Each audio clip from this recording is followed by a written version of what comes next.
Hey everyone, it's Tim Holtz and I'm here at Scrapbook.com and I want to share with you some tips and tricks on how to use the Sizzix Vagabond 2.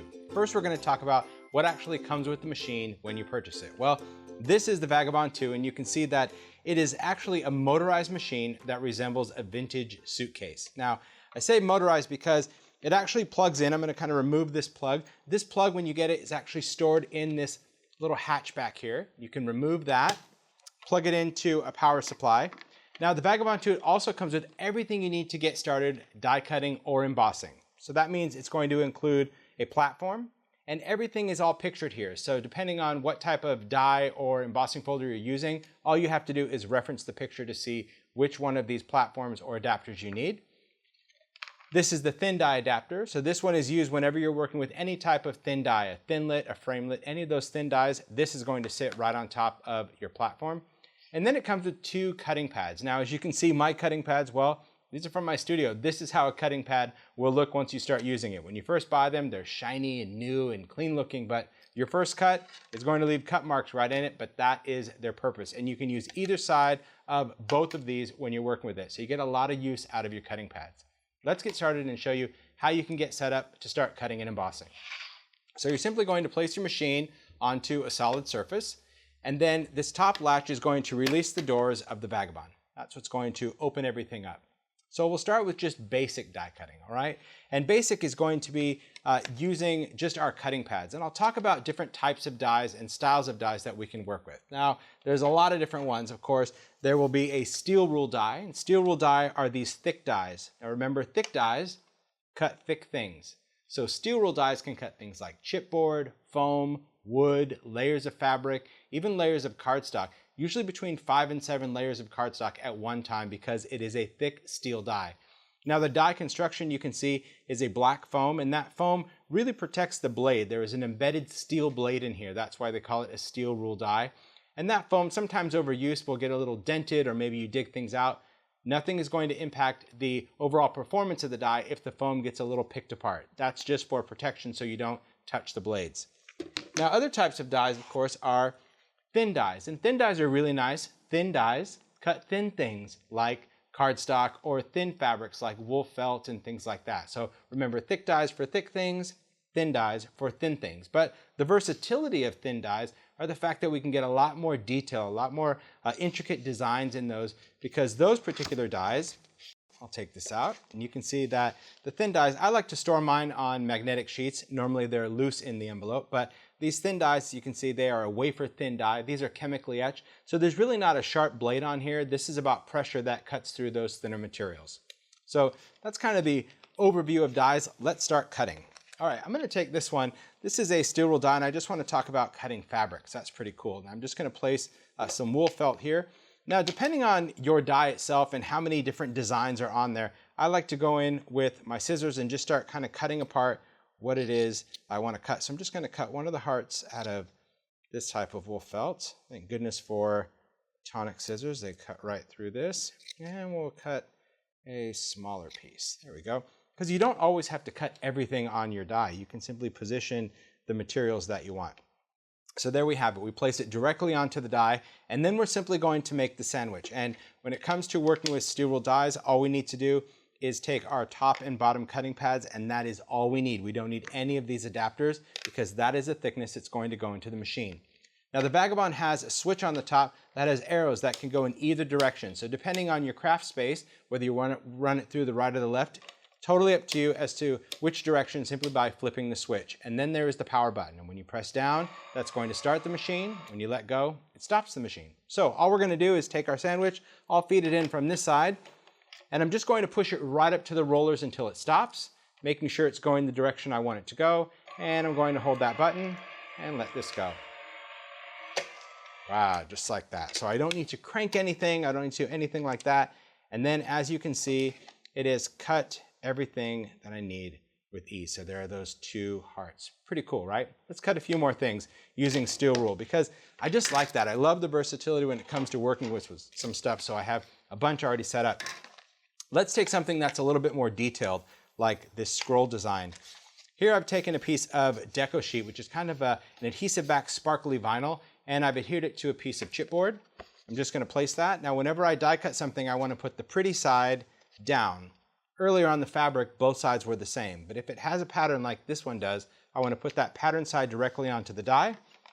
Same thing with my sandwich. It's always going to be top and bottom, and you can see that I rotate my cutting pads. That's how you keep your cutting pads flat. If you go from the top one to the bottom and so on and so forth, that's going to keep everything level. If you keep the same cutting pads going the same way every time, they'll eventually get a curve to them. So just going to place that back into the machine, push that to the roller, and run that through. And here you can see that it's just going to cut that out. Great detail, great design.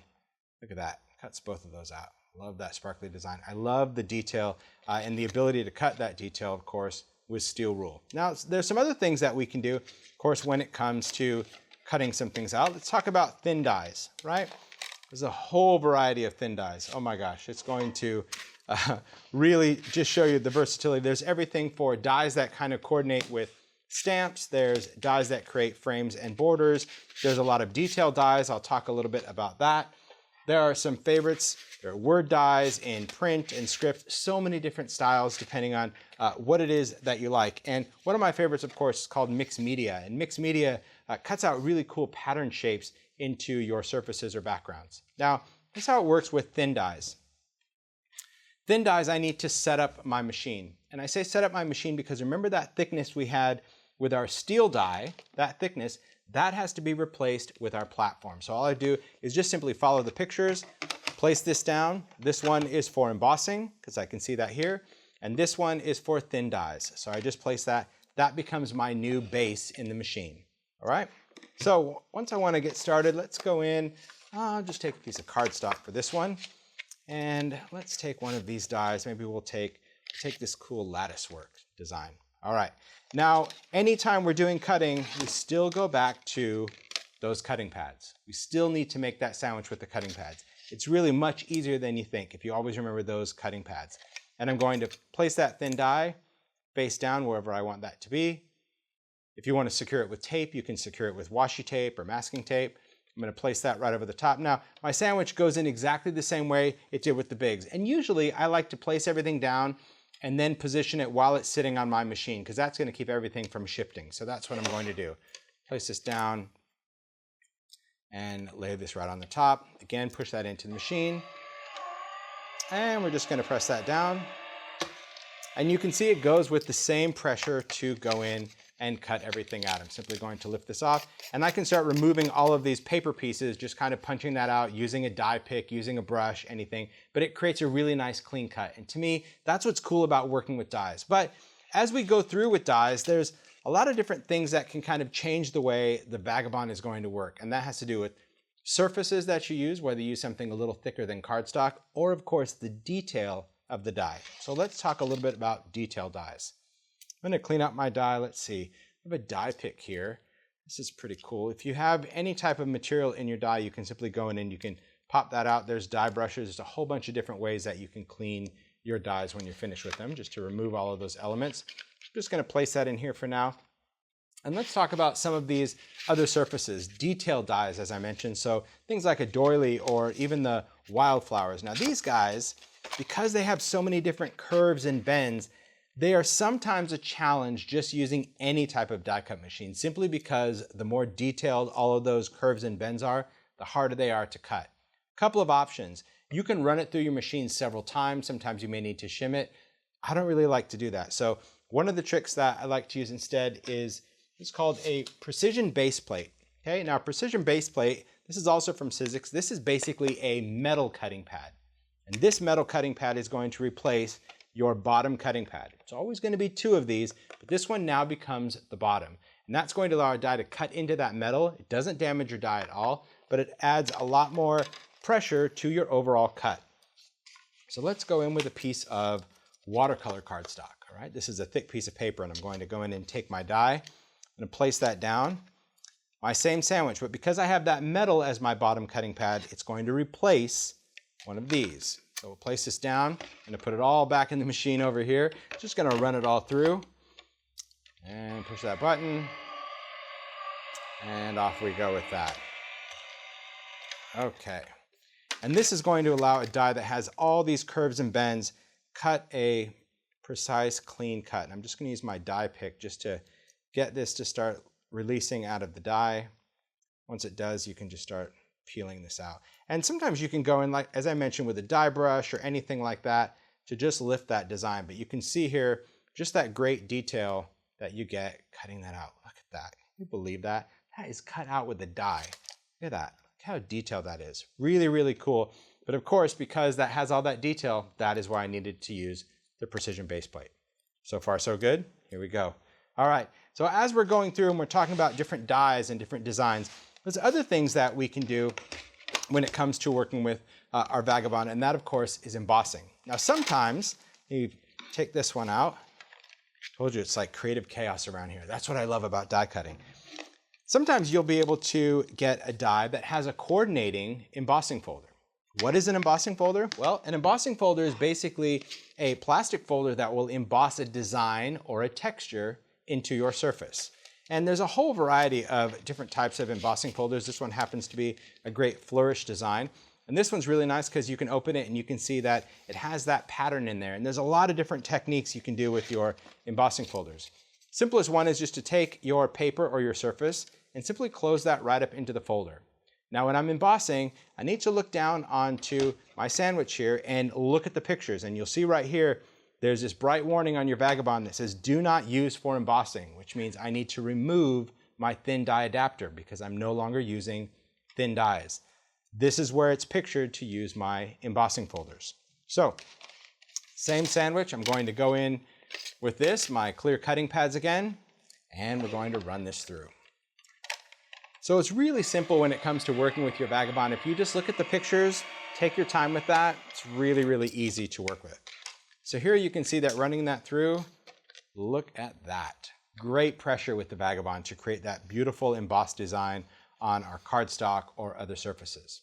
Now, as I mentioned, when it comes to folders, this combo here is a die with a folder. This is going to allow me to cut a shape and then emboss that shape to give it texture. So for this one, this tree ring, let's see. Let's go ahead and use a piece of chipboard, all right? So first thing I need to do is cut. So of course, we know already from cutting that I just need to take my cutting pads. We'll cut that out first. All right, and we'll remove that piece. That's going to be our tree ring. Then we're going to take the coordinating embossing folder, and this comes with that. We're just going to place this down. You can kind of visually just line up where that needs to be.